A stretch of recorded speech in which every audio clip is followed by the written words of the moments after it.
Hi, this is Gary with MACMOST.com. Is an Apple Creator Studio subscription worth it to you?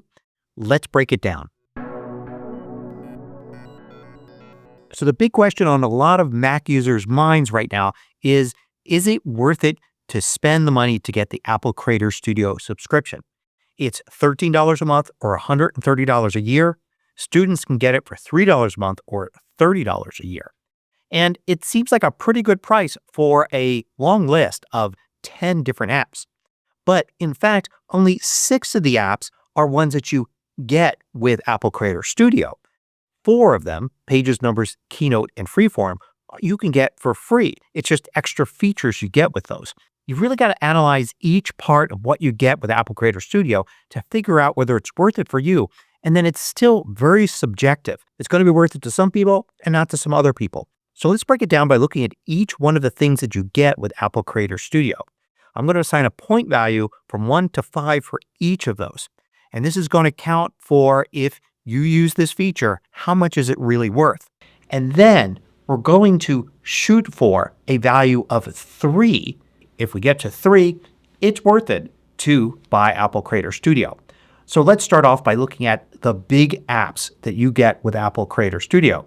The first one, of course, is Final Cut Pro. This is a big app. It costs $300 standalone. And if you use it professionally, you probably also have Motion and Compressor, which are $50 companion apps for it. So $400, and it's probably your workhorse, using it all the time.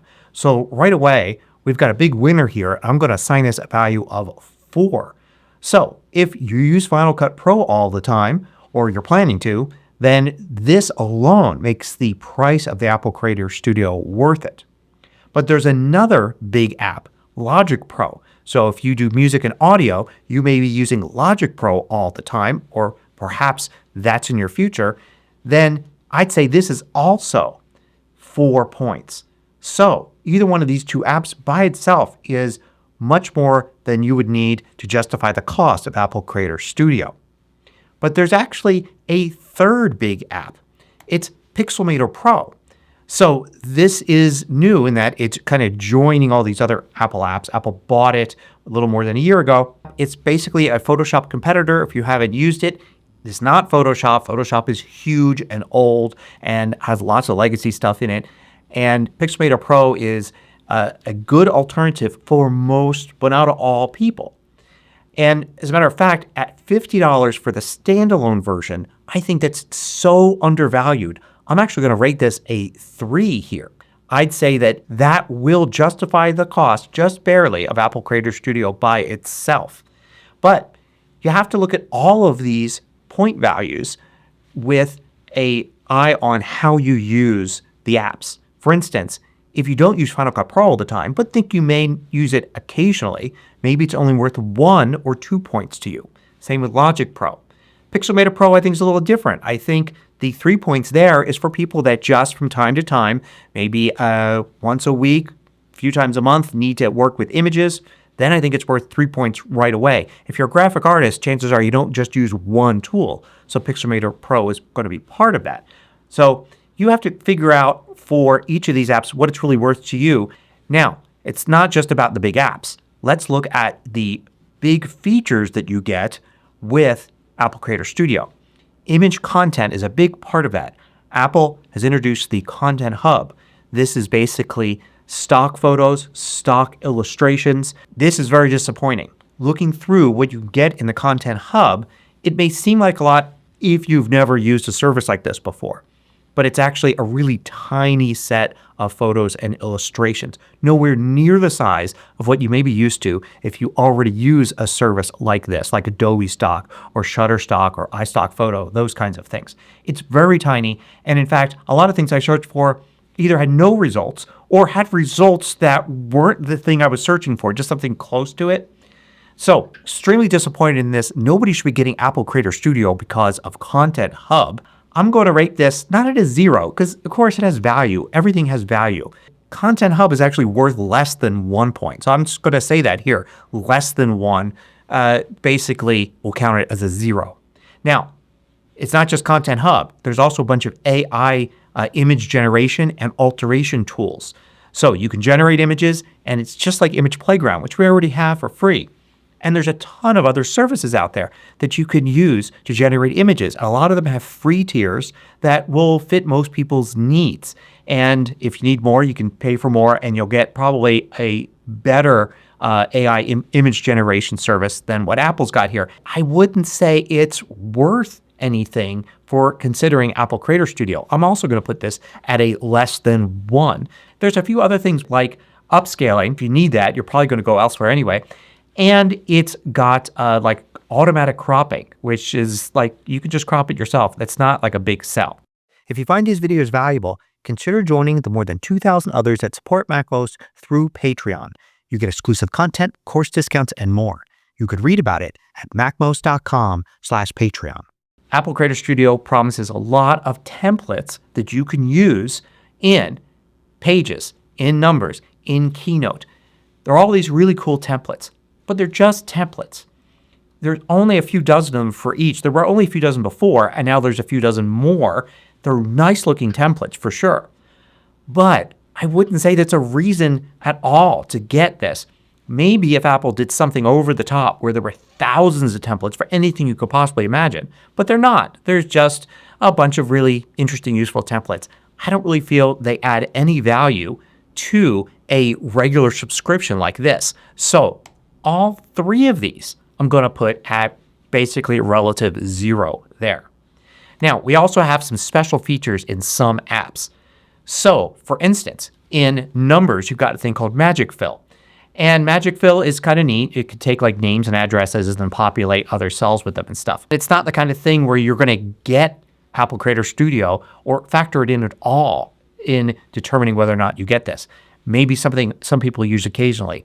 So I'm also going to put this at a 0, even though it's kind of cool. A lot of the stuff is kind of cool, but it still doesn't really add enough value to make it worthwhile.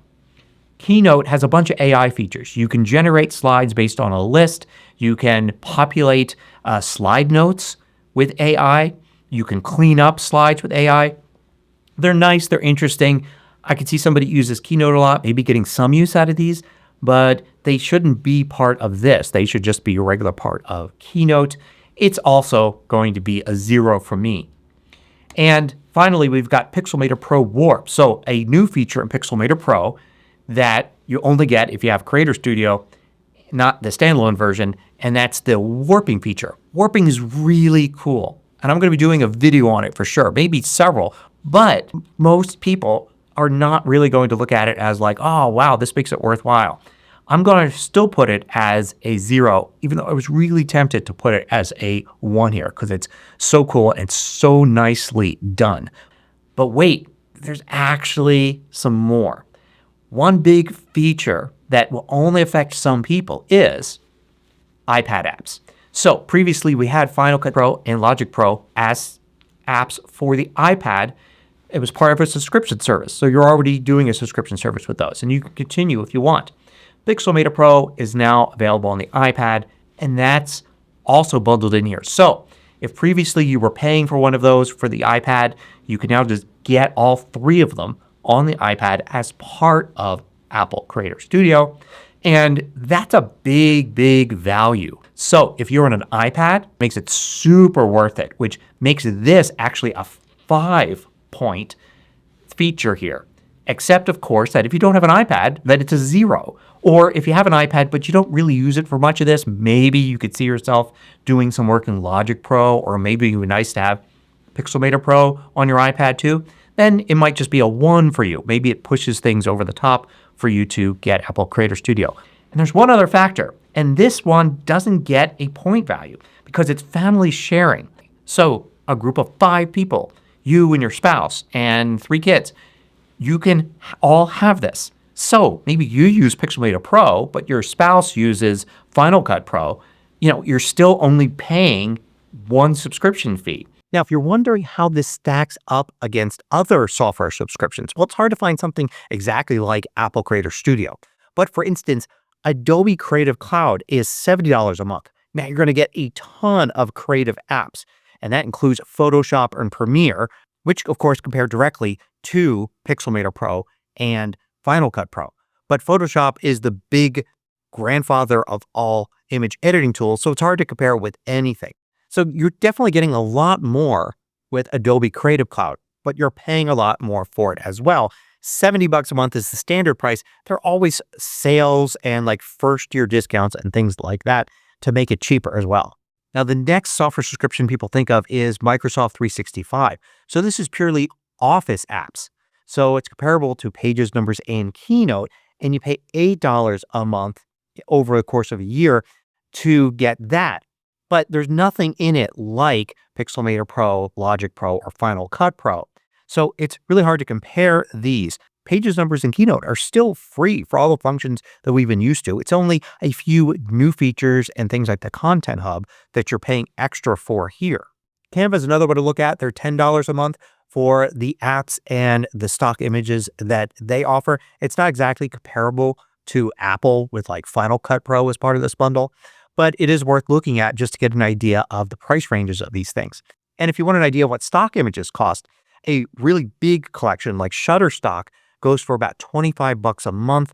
Adobe also has one called Adobe Stock, and that's even more. It's $30 or more per month. But these are much, much bigger stock image collections than what Apple's offering. Another factor to take into consideration here is if your main reason for getting Apple Creator Studio is Final Cut Pro and Logic Pro, but you've already purchased those. So you have them. As of now, they still get the updates and they have all the new features. So if you've already spent the money and invested in those, then it makes Apple Creator Studio less of a value to you right now. On the other hand, if you haven't invested in those and it's time to jump in, then spending just $13 a month to see whether or not you like and actually use the apps is a really good deal instead of spending hundreds right up front, whether or not you end up using them a lot. And that's an important factor here. Subscriptions have their downsides, but also their plus sides as well, and that it's really cheap to get in and play around with these apps. Maybe you're thinking that you want to do more professional video work. Well, for $13 a month, you could try out Final Cut Pro, use it for a while, and you could always cancel the subscription. Before this, you had to spend $300 just to buy it, whether or not you were going to continue using it a lot or not. Now, I know a lot of you are just Pages, Numbers, and Keynote users, and you're wondering whether or not you should spend the money. Well, you can use the new versions of those three apps without a subscription, and you still have everything that you had before. All the previous templates, all the previous functionality, you still have. So you only need to subscribe if you need one of the new little features or you really want that Content Hub or AI image generation. Otherwise, just get the new versions of those apps and just use them. Ignore the notifications asking you to subscribe and keep using them as you did before. At the very least, do this for a while and only jump to the subscription if you really feel you need something that's behind the paywall. So I hope this way of thinking about it helps you decide whether or not to get an Apple Creator Studio subscription. I'll also be doing some videos on some of these new features over the coming weeks and months, so seeing tutorials on them may also help you decide. Thanks for watching. Want to know about every new MACMOST video each week? Sign up for the absolutely free MACMOST email newsletter at macmost.com/newsletter.